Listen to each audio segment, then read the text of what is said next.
आउज़ुबिल्लाहिमिनश्शैतानिर्रजीम बिस्मिल्लाहिर्रहमानिर्रहीम। अस्सलाम वालेकुम क्लास 9। आज हमने करनी है सेल्फ असेसमेंट 7.1। इसका एक ही सवाल है और सवाल पढ़ते हैं। Identify elements undergo oxidation and reductions in the following reactions. आपने ऑक्सीडेशन और रिडक्शन बतानी है इन रिएक्शंस में। तो ऑक्सीडेशन और रिडक्शंस को पहले आपको पता होना चाहिए ऑक्सीडेशन का मतलब क्या होता है और रिडक्शन का मतलब क्या होता है, और ये दोनों जब आपको पता चल जाएंगे तो आपके क्वेश्चंस बिल्कुल इजी हो जाएंगे। मैंने सुना है कि ये बच्चों को बहुत मुश्किल लगती है एक्सरसाइज, लेकिन जितनी देखने में ये मुश्किल होती है उतनी ही ये करने में आसान होती है। बस समझने की देर होती है कि ऑक्सीडेशन और रिडक्शन का मतलब क्या होता है। ऑक्सीडेशन का मतलब क्या होता है मैं भी आपको बताती हूँ। तो गेन ऑफ ऑक्सीजन जो है, गेन ऑफ ऑक्सीजन आइटम्स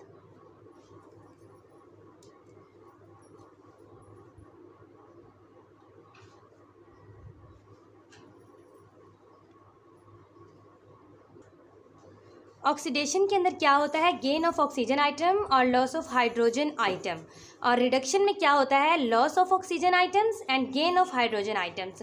ये जो 3-4 बातें हैं ये आपने याद रखनी है। और आपकी बुक के पेज नंबर 127 पे ऑक्सीडेशन और रिडक्शंस की डेफिनेशन भी दी हुई है, जिसमें लिखा हुआ है ऑक्सीडेशन के बारे में, it is define as the gain of oxygen atoms and loss of hydrogen atoms. यानी जब भी कोई आइटम गेन कर रहा होता है ऑक्सीजन को तो और लॉस कर रहा होता है हाइड्रोजन आइटम्स को, तो इसका मतलब होता है ऑक्सीडेशन। और रिडक्शंस में क्या है, it is defined as the loss of oxygen atoms and gain of hydrogen atoms. Okay, यानी जब भी कोई आइटम जो है वो लॉस कर रहा होता है ऑक्सीजन आइटम्स को और गेन कर रहा होता है हाइड्रोजन आइटम्स को, तो वो रिडक्शन होती है।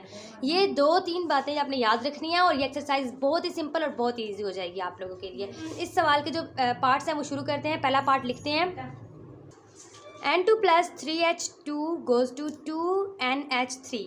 तो यहाँ पे आप देखें रिएक्शन हो रहा है। ये रिएक्शन एरो जो है वो रिएक्शन को शो करता है। रिएक्शन होने के बाद जो नाइट्रोजन है वो क्या कर रहा है, कंबाइन हो रहा है हाइड्रोजन के साथ। तो ये क्या बना रहा है, 2NH3। तो इसके बाद जब ये अब ये कंबाइन हो गया, इसके बाद ये क्या हो गया, रिडक्शन। सिंस आपने क्या लिखना है इसके आंसर में, since N items in N2 combines with hydrogen items to form NH3, thus N items undergo reductions. ठीक है, इसका सेकंड पार्ट है 2H2 + O2 goes to 2H2O। Definition में कहा गया था कि आपने हाइड्रोजन और ये देखिए यहाँ पे हाइड्रोजन और ऑक्सीजन इनको देखना है, पहले ऑक्सीजन को फिर हाइड्रोजन को। और जो पहला सवाल था इसमें ये देखिए फर्स्ट पार्ट में इधर ऑक्सीजन नहीं था, इसलिए हमने हाइड्रोजन को देखा। अब यहाँ पे ऑक्सीजन भी है और हाइड्रोजन भी है, दोनों हैं। तो जो since H items combines with H2 and combine with oxygen items, hydrogens gain oxygen। जो हाइड्रोजन है वो गेन कर रहा है ऑक्सीजन को। तो H आइटम जो है वो अंडरगो ऑक्सीडेशन हो रहे हैं और एट द सेम टाइम देखें ये जब हो रहा है, ये पहले मैंने आपको इसके बारे में बताया कि H आइटम जो है वो H2 के साथ कंबाइन हो जाता है ऑक्सीजन आइटम्स बनाने के लिए, और हाइड्रोजन जो है वो गेन कर रहे हैं यहाँ पे ऑक्सीजन।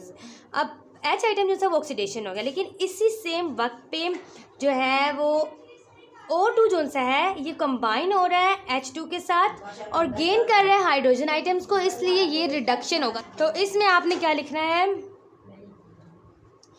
ठीक है, इसके नीचे आपने ये सारा लिख देना है। अब मैं थर्ड पार्ट करवाने लगी हूँ इसका। थर्ड पार्ट में है Fe2O3 + 3CO goes to 2Fe + 3CO2। तो इसमें क्या है, यहाँ देखिए आफ्टर रिएक्शन एरो जो है वो रिएक्शन को शो करता है। आफ्टर रिएक्शन जो Fe2O3 है ये लॉस कर रहा है ऑक्सीजन आइटम्स को, कर रहा है ना, तो इसलिए ये क्या होगा। अब आप देखें ऊपर डेफिनेशन में क्या था कि लॉस ऑफ ऑक्सीजन आइटम्स क्या होते हैं, लॉस ऑफ ऑक्सीजन आइटम जो से हैं वो होते हैं रिडक्शन। तो आपने क्या लिखना है, since Fe2 loss O oxygen atom thus Fe items undergo reduction and CO। अब देखिए CO क्या कर रहे हैं, कंबाइन हो रहे हैं। CO कंबाइन हो रहे हैं ऑक्सीजन आइटम्स के साथ, तो आपने क्या लिखना है, CO combines with O oxygen items, O का मतलब है ऑक्सीजन आइटम्स, थस इसलिए जो CO है वो अंडरगो है ऑक्सीडेशन के, ठीक है, ये हो गया। अब फोर्थ पार्ट की तरफ चलते हैं। तो जो पार्ट 4 है उसमें क्या है, 4Al + 3O2 goes to 2Al2O3। अब इसमें क्या है कि ये एक ही रिएक्शन हो रहा है, एक ही बना रहा है, तो इसके अंदर क्या हो रहा है, जो Al है, Al जो है वो कंबाइन हो रहा है ऑक्सीजन आइटम्स के साथ, और जब कोई चीज़ ये कंबाइन हो रहा है और ये गेन कर रहा है ऑक्सीजन को, इसलिए ये गेन कर रहा है ना ऑक्सीजन को, तो पीछे देखें डेफिनेशन में जो गेन कर रहे होते हैं ऑक्सीजन को वो ऑक्सीडेशन होते हैं, और इसलिए यहाँ पे हमने क्या लिखना है, since Al items combine with O items यानी oxygen items, thus Al undergo oxidation. तो ये एक्सरसाइज कंप्लीट हो गई है। अगर आप मेरे चैनल पे नए हैं तो मेरे चैनल को सब्सक्राइब कर दें और मेरी वीडियो को लाइक कर दें। अल्लाह हाफिज़।